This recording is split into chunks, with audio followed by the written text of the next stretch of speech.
Sega.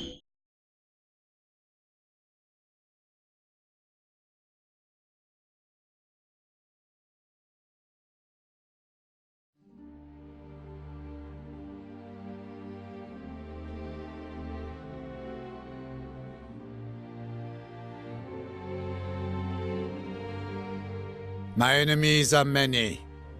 My equals are none. In the shade of olive trees, they said Italy could never be conquered. In the land of pharaohs and kings, they said Egypt could never be humbled. In the realm of forest and snow, they said Russia could never be tamed. Now they say nothing. They fear me, like a force of nature, a dealer in thunder and death. I say, I am Napoleon. I am Emperor.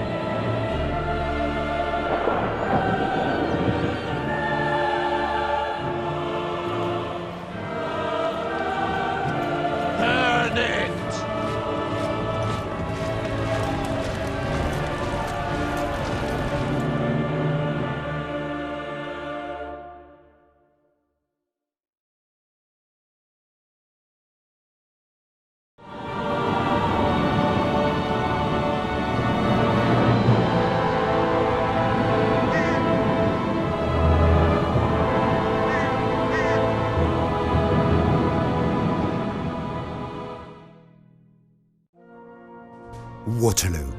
By nightfall, the only English men on the field were dead, dying, or captive. France was safe. The Emperor was triumphant. This was his greatest victory. I do not think France will see his like again. I pray that it is never necessary. Glory like that can only be survived once.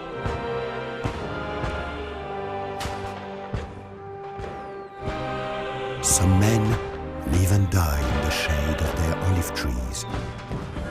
Some men change the world. C'est là mon vrai titre de gloire. Celui qui vivra éternellement.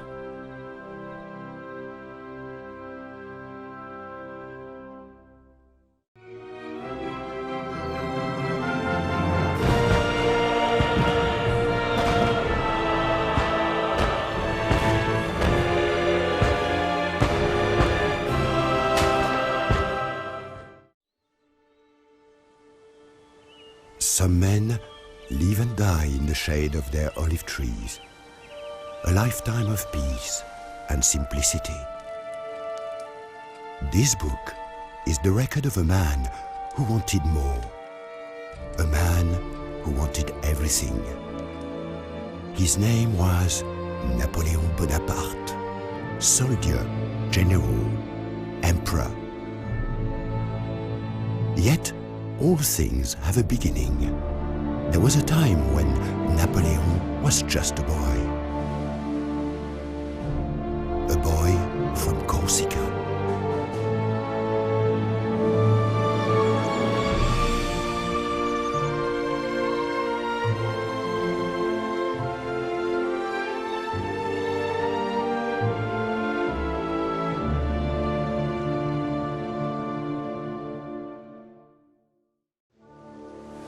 As the British warships fled the harbour, so did Napoleon's last doubts in his abilities. He had stepped from the shadows to take command and led his soldiers to victory.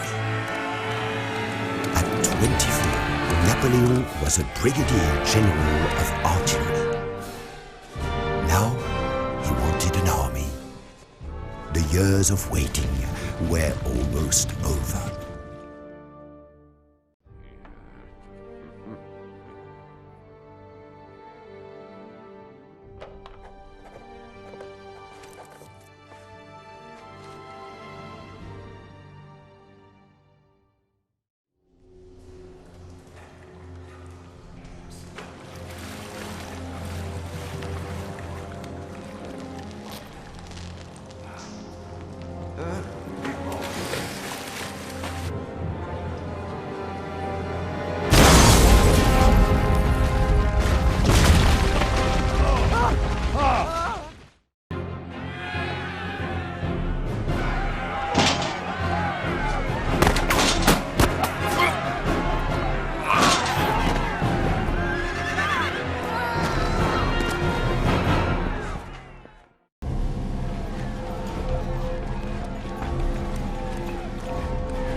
Some men live a simple life, while others have a fire that threatens to engulf the world.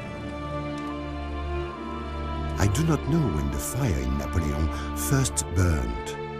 Perhaps he had always had a destiny, but sometimes destiny can use a little help or even a revolution.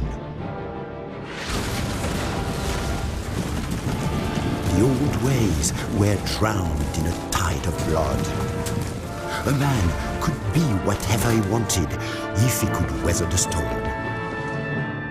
In 1796, Napoleon was sent to command the army of Italy.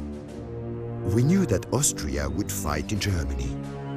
We knew the Italian campaign had become pointless. Napoleon thought differently. That was his talent. I will lead you through the most fertile plains in the world. You will find there honor, glory, and riches, he told us. The soldiers listened, but they didn't believe. They had long been without hope, without glory.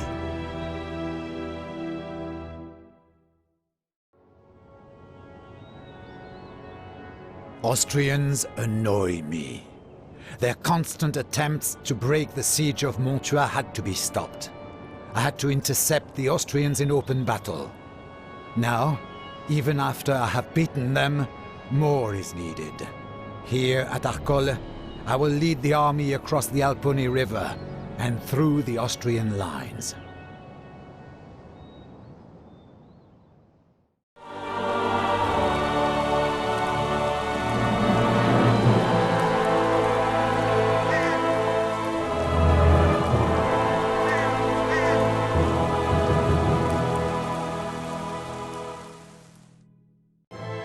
We cheered his name. We cheered for France, for victory, because we had lived. Now we trusted him. We were the little corporal's soldiers. The Austrians didn't cheer. They feared this rustic Corsican. Their pride was stung, beaten by an uncouth man. Pride didn't stop them making peace for a time. I saw what I might be, Napoleon said. I felt the earth flee before me, as if I was carried into the sky. It was an age of exploration, of conquest everywhere. Frenchmen traveled the world, teaching, learning, trading. Always the British were a threat. Their merchants took the best. Their ships strangled our trade. As Britain grew wealthy, France suffered. In the heat of summer, Napoleon landed in Egypt.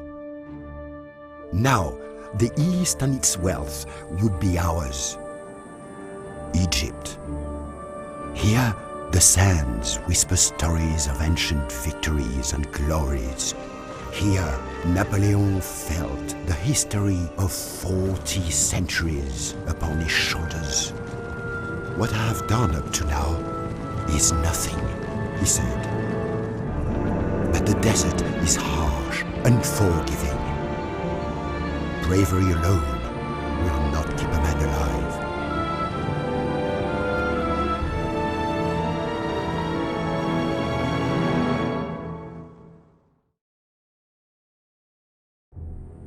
Victory in Italy.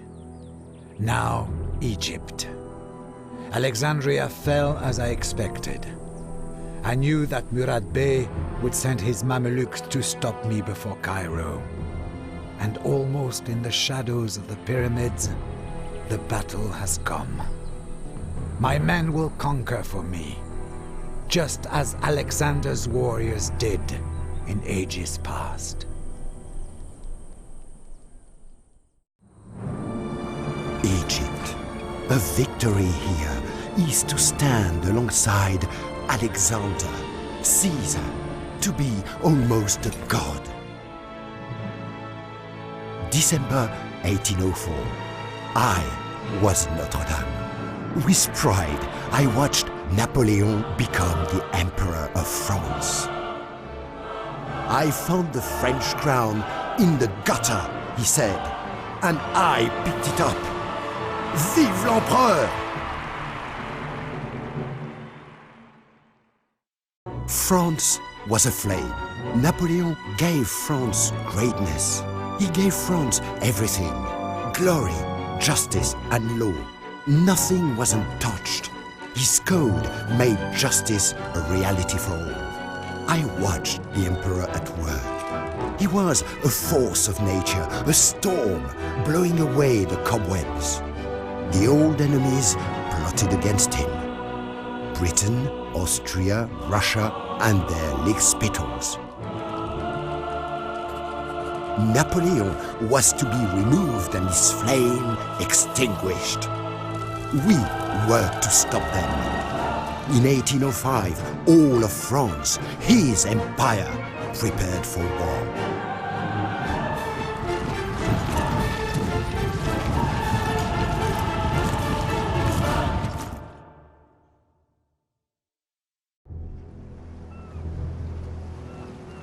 Egypt is not enough. Beyond the road to India and the crushing of British hopes there, I told lies. I schemed. I got my army to Egypt. But perfidious Albion does not like cleverness in others, and they fell upon my fleet in Aboukir Bay.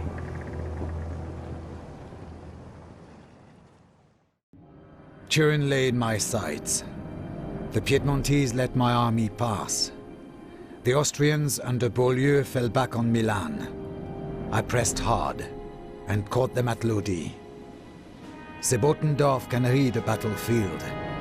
He can see that I must send men over the only bridge across the River Po and take on his men on the east bank. But can he see what is coming next? Without Berlin, the Prussians came to terms. I turned then on the Russians in Poland.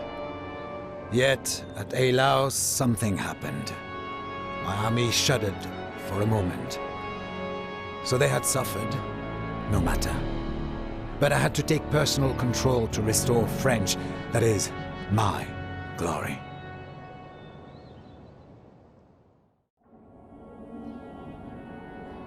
I was forced to abandon my campaign in Egypt to deal with traitors in Paris. But the bayonet is an eloquent argument. I became first consul. I took the crown because it was there. And who else could? But I scared Austria, Russia, old Europe, and they marched. Here, at Austerlitz, I will stop them.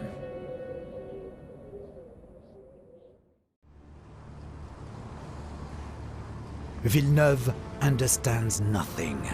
Villeneuve has achieved nothing. Without control of the seas, how can I invade England? Now the army of England must move against Austria. Villeneuve can earn his pay and go into the Mediterranean. That should be simple enough for him.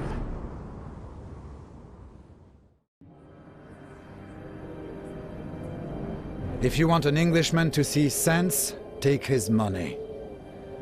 The Russians continued trading. Do they think I wanted to invade? To march on Moscow? And now, Kutuzov makes a stand at Borodino, some speck on the map. No matter. I will dine in Moscow yet. Moscow did not agree with my digestion. The Russians burnt it, rather than leave it to me. And then, treachery in Paris.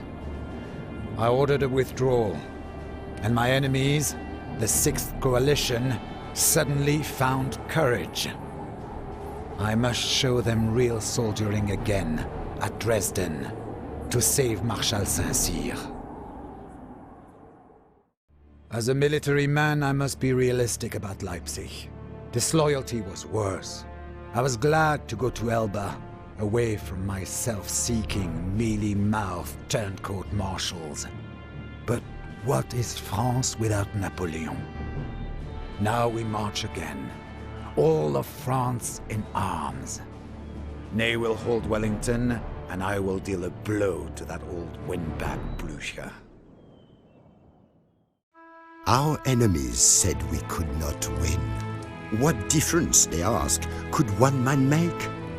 Every difference, I replied, if that man is Napoleon. Napoleon watched their cities fall. He expected victory, nothing less would do. Victory came because he willed it. Napoleon's will, Napoleon's ambition set a match to the kindling of the world.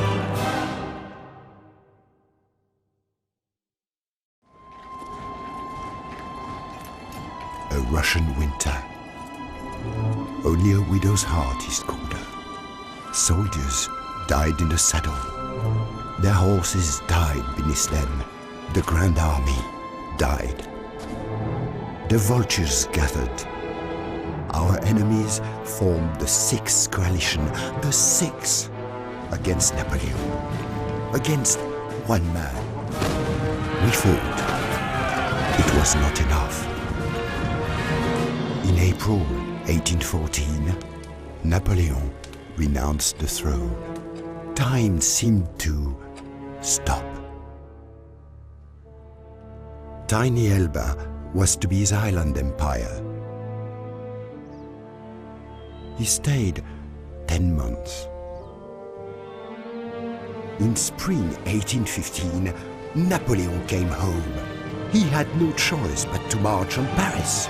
The worthless Bourbon king fled. Destiny awoke. Europe turned against us.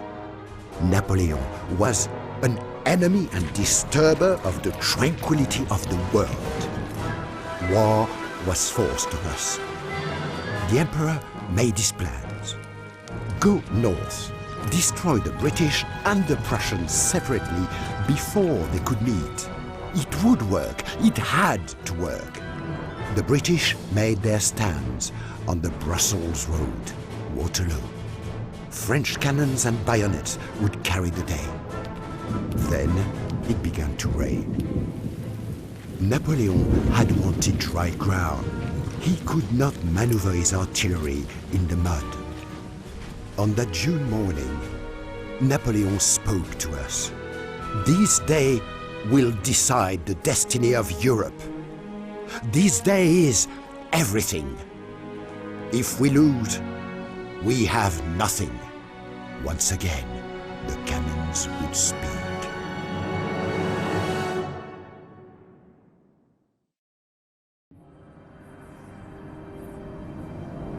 I must trust Grouchy to keep the Prussians on the run. Nay, he has forced the enemy to go north. We followed at their heels, and now there is this English general, this Wellington. They tell me he was good in Spain. Beaten men would say that. Is he as good as me? We shall see.